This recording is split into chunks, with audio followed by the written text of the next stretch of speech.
नमस्कार बच्चों, स्वागत है आपका आज के वीडियो में जिसमें हम डिस्कस करने वाले हैं 24 अगस्त 2020 की वर्कशीट्स को। ये क्लास 9th की वर्कशीट है और आज का ये जो वीडियो है ये हिंदी मीडियम का वीडियो है। तो शुरू करते हैं बिना टाइम वेस्ट करे। जैसा कि आपको पता है कि गणित में जितने भी आपके चिन्ह होते हैं, जितने भी आपके साइन होते हैं, जितने भी आपके फिगर होते हैं, चाहे वो त्रिभुज हो चाहे वो चतुर्भुज हो, सभी के आंतरिक कोणों का एक निश्चित योग होता है। आज हम इसी को डिस्कस करेंगे कि त्रिभुज के कोणों का योग क्या होता है। आप सभी जानते हैं कि त्रिभुज के सभी आंतरिक कोणों का योग 180 होता है। आइए इसे सिद्ध करते हैं। सिद्ध कीजिए कि त्रिभुज के सभी आंतरिक कोणों का योग 180 होता है।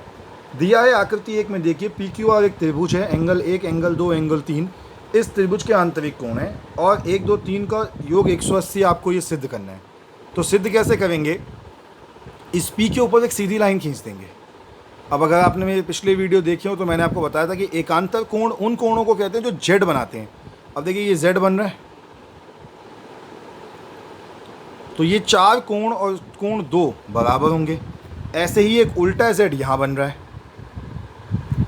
तो कोण 5 और कोण 3 बराबर होंगे। और इसीलिए अगर मैं देखूं तो कोण 4, कोण 1, कोण 5 इन तीनों का योग 180 डिग्री होगा। एक सीधी रेखा पे बने हुए कोण है। और अगर कोण 4 की जगह कोण 2 लिख दूं, कोण 5 की जगह कोण 3 लिख दूं, क्योंकि तो बराबर है, तो 1, 2, 3 का योग भी 180 हो जाएगा। आइए देख लेते हैं उन्होंने कैसे किया है। उन्होंने लिखा है एक रचना कि कोण 4, कोण 1, कोण 5 180, जैसा कि मैंने आपको बताया था एक सीधी रेखा में बने हुए कोण है, रैखिक युग्म में ये कहलाता है। और कोण 4 कोण 2 के बराबर, कोण 5 कोण 3 के बराबर, एकांतर कोण। तो कोण 4 की जगह देखिए यहाँ पे 4 की जगह रख दिया 2, 5 की जगह रख दिया 3, तो 2, 1, 3 बराबर 180। सीधा करके लिख दिया, तो 1 + 2 + 3 180 इति सिद्धम। यही तो हमें सिद्ध करना था। एक पद में ये भी कहती है कि यदि किसी त्रिभुज की एक भुजा बढ़ाई जाए तो इस प्रकार बने बाह्य कोण दोनों आंतरिक अभिमुख कोणों के योग के बराबर होंगे। मतलब ये PRQ जो ट्राइंगल है PQR, इसमें R के बाहर की तरफ जो कोण बनेगा वो इस अंदर वाले P और अंदर वाले Q के योग के बराबर होगा। क्यों होगा? इसका सिंपल सा कारण है। कारण ये है कि कोण, ये वाला कोण, ये कोण और ये कोण तीनों का योग 180 है, और इस कोण का योग और इस कोण का योग भी 180 है। तो अगर इसका भी 180 योग है और इन दोनों को मिला के भी 180 होगा, देखिए ये वाला कोण तो सब में कॉमन है, तो इन दोनों को मिलाओ तब भी 180 आता है, इस अकेले को मिला लो तब भी 180 आता है। तो इस तरीके से है। एक उदाहरण इन्होंने दिया है, आप देख लीजिए क्या उदाहरण है। हम सीधा क्वेश्चनों की तरफ बढ़ते हैं जो उन्होंने क्वेश्चन करने के लिए कहे हैं। तो 2 क्वेश्चन उन्होंने हमें करने के लिए कहे हैं। पहला है कि आकृति 5 में ट्राइंगल PQR की भुजा QP और RQ को क्रमशः बिंदु S और T तक बढ़ाया गया। यदि एंगल SPR 135 है, SPR जो ये एंगल 135 दे रखा है, और PQT 110 है, तो PQT 110 है, तो एंगल PRQ ज्ञात कीजिए। PRQ अंदर वाला कोण आपको ज्ञात करना है। मैंने सॉल्व कर रखा है, उसे देख लेते हैं। तो मैंने कहा कि ये जो अंदर वाला कोण है ये और ये वाला कोण 180 डिग्री बनाएगा रैखिक युग्म। तो मैंने लिखा एंगल SPR जमा एंगल RPQ बराबर 180। SPR का मान 135 हमें पता है, क्वेश्चन में दिया हुआ है, जमा RPQ बराबर 180। तो RPQ इस 135 को वहाँ ले जाऊँगा, तो RPQ का मान आ गया 45। ऐसे ही एंगल ये PQT यानी कि बाहर वाला कोण और अंदर वाला कोण मिलके भी 180 होगा। तो PQT जमा PQR बराबर 180, 110 जमा PQR 180, तो PQR का मान आ गया 70। अब ध्यान से देखिए, अंदर वाले एक कोण का मान आया 45, एक का आया 70। अगर दोनों को जमा कर दूं, मुझे पता है कि अंदर के तीनों कोणों का योग 180 होगा। अभी अभी थ्योरम देखिए, तो मैंने सीधा लिखा। अब देखिए मैंने डायग्राम बना दिया यहाँ पे, जो कोण मैंने वैल्यू निकाली है उनका डायग्राम। एक कोण का मान 45 है, एक का 70 है और तीसरे का निकालना है। तो मैंने कहा angle RPQ, angle PQR, angle PRQ 180। RPQ 45 है, PQR 70 जमा PRQ 180, PRQ का मान आ गया 65 डिग्री। अगला क्वेश्चन देखते हैं, आपके सामने है। उन्होंने दे रखा है कि PQ PS पर लंब है। क्वेश्चन में उन्होंने बोला क्या है? उन्होंने बोला कि आकृति 6 में यदि PQ लंब है PS पर तो पी क्यू, जो पी क्यू लाइन है ये पी एस पर लंब है और एस क्यू आर 28 डिग्री है। तो ये एंगल, ये एस क्यू आर जो है ये 28 डिग्री है। Q R T 65, Q R T ये बाहर वाला 65। तो x और y का मान ज्ञात कीजिए। तो हमें इस x का और y का मान ज्ञात करना है, कर लेते हैं। अगर पी क्यू और पी एस लंब है तो ये कोण 90 डिग्री का होगा, मैंने लिख दिया 90। अब पी क्यू आर जो है वो क्यू आर टू के बराबर होगा। ये पी क्यू आर, ये जो अंदर वाले दोनों कोण, टोटल ये वाला कोण है, ये इस बाहर वाले कोण के बराबर होगा, मैंने लिख दिया। पी क्यू आर है। अब देखो पी क्यू आर दो कोणों के मिला के बना है। दो कोण कौन कौन से हैं? x और 28। तो मैंने लिख दिया 28 जमा x बराबर 65। तो x का मान कितना आ गया? 37। अब देखिए त्रिभुज पी क्यू एस में ये 90, x का मान निकाल लिया 37।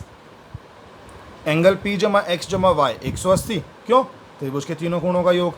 90 जमा 37 y का मान कितना आ गया? 90 और 37 127। तो y बराबर 53 डिग्री। आपके दोनों प्रश्नों का सॉल्व हो गया। कर लीजिए इसको नोट डाउन फटाफट।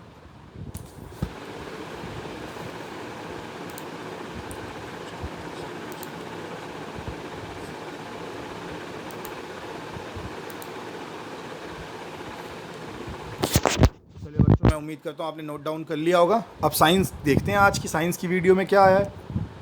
तो आज की विज्ञान की आपकी जो वीडियो है उसमें वही जीवन की मौलिक इकाई हम जो पिछली बार पढ़ रहे थे उसी को आज आगे बढ़ाया है। तो देख लेते हैं। आज जिज्ञासा दीदी से ज्ञान पूछता है कि जिज्ञासा दीदी, जीव द्रव्य क्या होता है और एक कोशिका सभी जीव क्रियाओं को कैसे कर पाती है। तो दीदी बताती है कि ज्ञान, हम जानते हैं कि हर कोशिका में कम से कम 3-4 गुण भाग अवश्य होते हैं। प्लाज्मा झिल्ली, केंद्रक और कोशिका द्रव्य। कोशिका में प्लाज्मा झिल्ली से घिरा हुआ एक तरल पदार्थ होता है जिसे कोशिका द्रव्य कहते हैं। कोशिका द्रव्य में केंद्रक के अलावा कई सूक्ष्म संरचनाएं होती हैं जिन्हें कोशिका अंगक कहते हैं। यूकेरियोटिक कोशिकाओं में अंतर्द्रव्यी जलिका, गोल्जी उपकरण, लाइसोसोम, प्लास्टिड, रसधानी और माइटोकॉन्ड्रिया मुख्य कोशिका अंगक हैं। प्रत्येक कोशिका अंगक कोशिका में एक विशिष्ट जैविक क्रिया करता है, जैसे ऊर्जा, प्रोटीन और लिपिड का निर्माण, भंडारण, अपशिष्ट निपटारण आदि। कोशिका द्रव्य तथा कोशिका केंद्रक दोनों को मिलकर जीव द्रव्य कहते हैं। तो बेटा ये क्या बता रहा है? ये आपको बता रहा है कि किसी भी कोशिका में 3-4 मुख्य हिस्से होते ही होते हैं। ठीक है। अब वो 3-4 मुख्य हिस्से कौन से होते हैं? प्लाज्मा हो गया, झिल्ली, केंद्रक, कोशिका द्रव्य। ये सभी हिस्से अलग अलग तरीके से कोशिका के लिए कार्य करते हैं। जैसे हमारे घर में देखो, अलग अलग मम्मी जो होती है वो किचन का काम संभालती है, पापा ऑफिस का काम संभालते हैं। आप अपने स्कूल में जाते होंगे, देखते होंगे विज्ञान के टीचर विज्ञान पढ़ाते हैं, ऑफिस में काम करने वाले जो क्लर्क होते हैं वो ऑफिस का काम करते हैं। ऐसे कोशिका के अलग अलग हिस्से भी अलग अलग काम जो होते हैं उसको करते हैं। और कोशिका द्रव्य और केंद्रक दोनों को मिला के हम जीव द्रव्य कहते हैं। ठीक है। तो अब अगला प्रश्न जो पूछता है वो कहता है, दीदी उपापचयी क्रियाएं क्या होती हैं? तो बेटा उसमें लिखा है कि ज्ञान जीवों में जैविक इकाई को करने के लिए कोशिका में विभिन्न प्रकार की रासायनिक क्रियाएं होती हैं, जिसमें या तो कोई पदार्थ बनता है या विघटित होता है। कोशिका में रहने वाली सभी रासायनिक क्रियाएं उपापचयी क्रियाएं कहलाती हैं। तो वे क्रियाएं जो कोशिका में होती हैं उन्हें हम उपापचयी क्रियाएं कहते हैं। अब प्रश्न देख लेते हैं एक बार। प्रश्न है कि पादप और जंतु कोशिका का चित्र बनाकर सभी कोशिकांगों को नामांकित कीजिए। बिल्कुल आपके सामने यहाँ ऊपर दोनों के चित्र बने, पादप कोशिका का भी और जंतु कोशिका का भी। इनके चित्र बना लीजिए, इनके सभी हिस्सों की लेबलिंग भी कर लीजिए, आप कर लेंगे आराम से। अगला प्रश्न देखते हैं, उपापचयी क्रियाएं क्या होती हैं? उदाहरण सहित लिखिए। अब भी पढ़ा है, अभी 20 सेकंड पहले। ये रहा आपके सामने आंसर।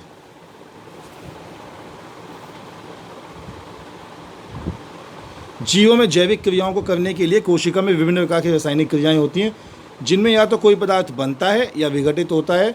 कोशिका में होने वाली सभी रासायनिक क्रियाएं उपापचयी क्रियाएं कहलाती हैं। ये आपका दूसरे प्रश्न का उत्तर है। करिए फटाफट इसको नोट डाउन।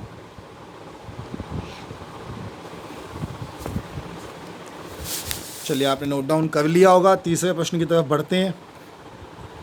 पादप और जंतु कोशिका में अंतर। तो देखिए आपके सामने लिखा है पादप कोशिका और जंतु कोशिका में अंतर।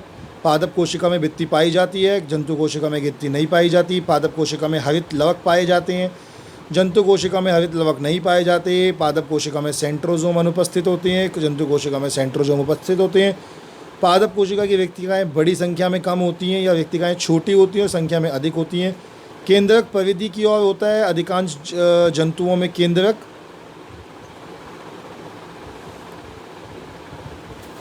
केंद्रक के आगे एक शब्द और आएगा, केंद्रक मध्य में होता है।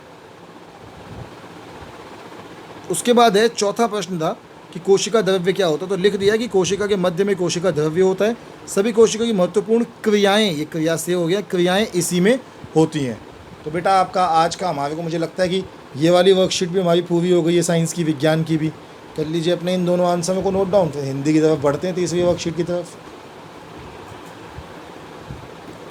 चलिए आपने नोट डाउन कर लिया होगा, तो आगे बढ़ते हैं। तीसरी वर्कशीट है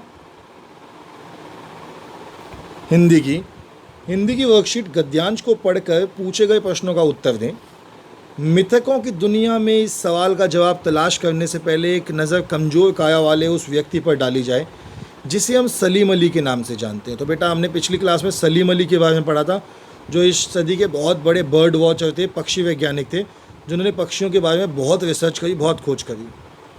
उम्र की क्षति तक पहुंचने में थोड़े ही दिन बच रहे थे। संभव है लंबी यात्राओं की थकान से उनके शरीर को कमज़ोर कर दिया और कैंसर जैसी जानलेवा बीमारी उनकी मौत का कारण बनी हो। अंतिम समय की मौत की आंखों से वह रोशनी छीनने में सफल नहीं हुई, मतलब अंतिम समय में भी मौत उनकी आंखों से वो रोशनी छीनने में सफल नहीं हुई जो पक्षियों की तलाश और उनकी हिफाजत के प्रति समर्पित थी। सलीम अली की आंखों पर चढ़ी दूरबीन उनकी मौत के बाद ही उतरी थी। उन जैसा बर्ड वॉचर शायद ही कोई हुआ हो, लेकिन एकांत क्षणों में सलीम अली बिना दूरबीन के भी देखे गए। एकांत के क्षणों में जब वो अकेले होते थे, वो सोचते थे कि उन्होंने अपना जीवन किस प्रकार जिया, क्या उनका जीवन अच्छा था, क्या उनका जीवन खराब था। हम सभी सोचते हैं इस बारे में। तो महत्वपूर्ण शब्दावली देख लेते हैं एक बार। मिथक वैसी प्राचीन कहानी या उसके पात्र जो नई स्थितियों में नए अर्थ को प्रकट करते हैं, वो मिथक कहलाते हैं। काया का मतलब होता है शरीर, कहते हैं ना कमज़ोर काया, मतलब कमज़ोर शरीर। उम्र की क्षति मतलब उम्र का 100 वर्ष, 100 साल के आसपास वो हो गए थे। हिफाजत जो शब्द है उसका मतलब होता है सुरक्षा। बर्ड वॉचर जो वह शब्द है उसका मतलब होता है पक्षियों का अवलोकन करने वाला, उन्हें देखने वाला। एकांत मतलब अकेलापन। तो पहला प्रश्न है कि कमज़ोर काया वाले व्यक्ति का नाम क्या था। बेटा आपको पता होगा कमज़ोर काया वाले व्यक्ति का नाम क्या था। उनका नाम था सलीम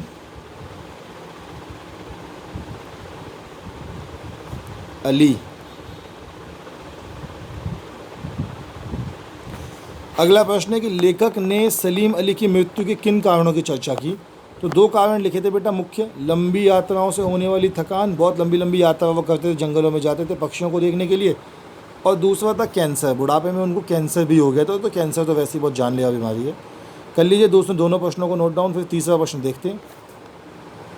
तीसरा प्रश्न है कि लेकिन अंतिम समय तक मौत उनकी आंखों की वह रोशनी छीनने में सफल नहीं हुई जो पक्षियों की तलाश और उनकी हिफाजत के प्रति समर्पित थी। तो वो किस रोशनी की बात कर रहे हैं।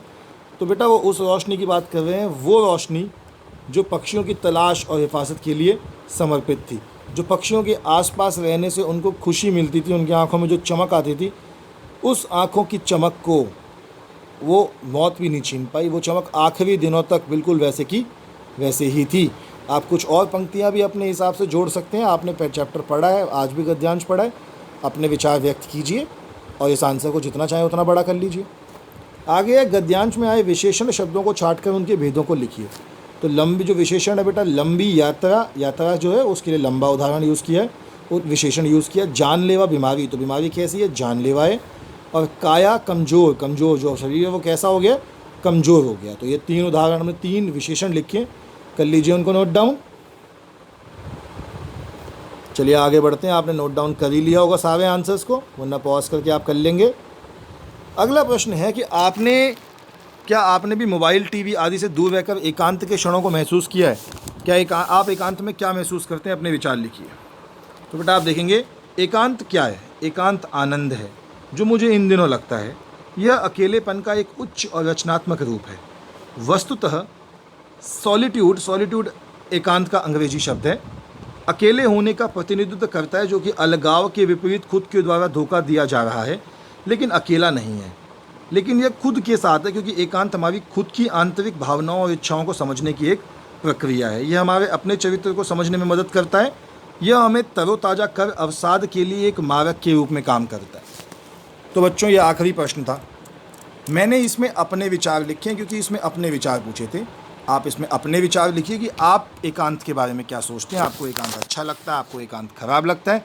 हम आपसे कल फिर मिलेंगे, कल सुबह कल की वर्कशीट्स के साथ।